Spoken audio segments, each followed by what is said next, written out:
Last night in Curzon, louder than any talk of ceasefire or chidings from President Trump were Russia's bombs and artillery fire. There were 2 or 3 explosions and then a big one. It blew up just here. It was like a wave. One person was killed and 3 injured, including a 14-year-old girl.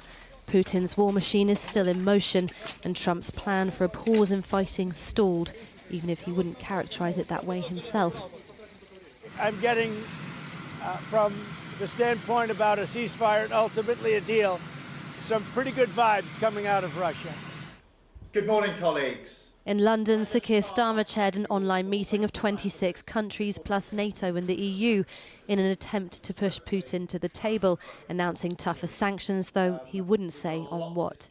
Putin is trying to delay, saying there must be a painstaking study before a ceasefire can take place.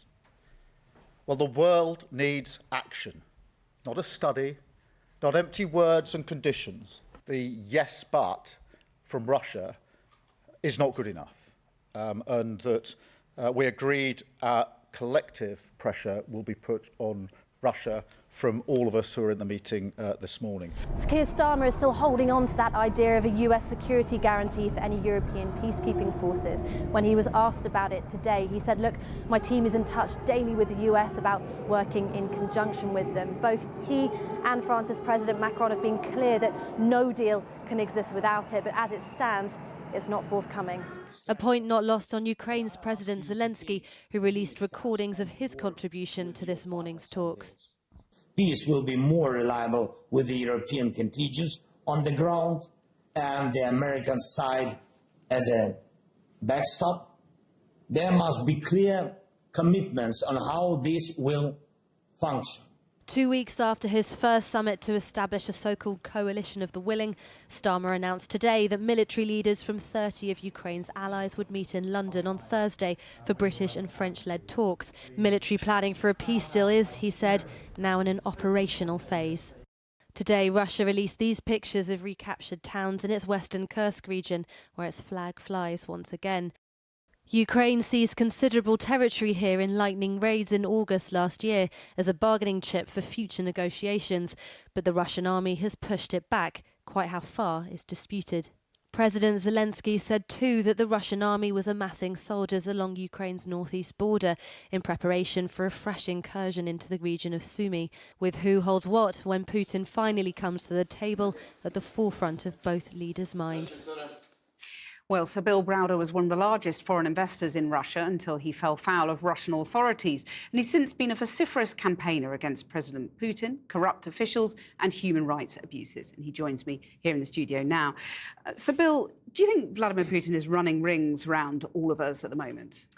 Well, I mean, at the moment, nothing has happened. Vladimir Putin is attacking Ukraine. Trump has promised a ceasefire, and Vladimir Putin hasn't agreed to a ceasefire. And so, you know, we're in exactly the same shoes and boat that we've been in since the whole thing began. I mean, there's been all sorts of noise outside of Russia, outside of Ukraine, but nothing has happened. Well, so Volodymyr Zelensky says today, well, put the pressure on him by ratcheting up sanctions. What more stringent sanctions would actually make a difference and could be done, and will Trump do them? Well, the main thing that's left, I mean, there's lots of sanctions, but the sort of elephant in the room is oil. Russia produces an enormous amount of oil. They sell that oil to the West and to the East in all different directions for a lot of money, and they use the money to fund their war. And if we want to stop this, if we want to really bring Putin to his knees, we need to stop the flow of oil and stop the flow of money from his oil. And would Trump be willing to do that? I don't see Trump willing to do just about anything other than sort of pound his chest and shout at Vladimir Zelensky. But it would make a huge difference, but it would also put up oil prices for consumers. Well, the reason we haven't done it so far is that if you take away 10% of the world's oil, which is what Russia produces, what happens? The price goes up, and we're already worried about inflation. And so we're kind of stuck between a rock and a hard place. Putin gets his money from oil. We don't want inflation. What do? Well, what do we do then? I mean, is spending the frozen assets, not just the interest on the assets, is that something that can be done? Well, at the moment, the whole war is about resources. Trump has threatened to cut off resources, and he did so for a couple of days.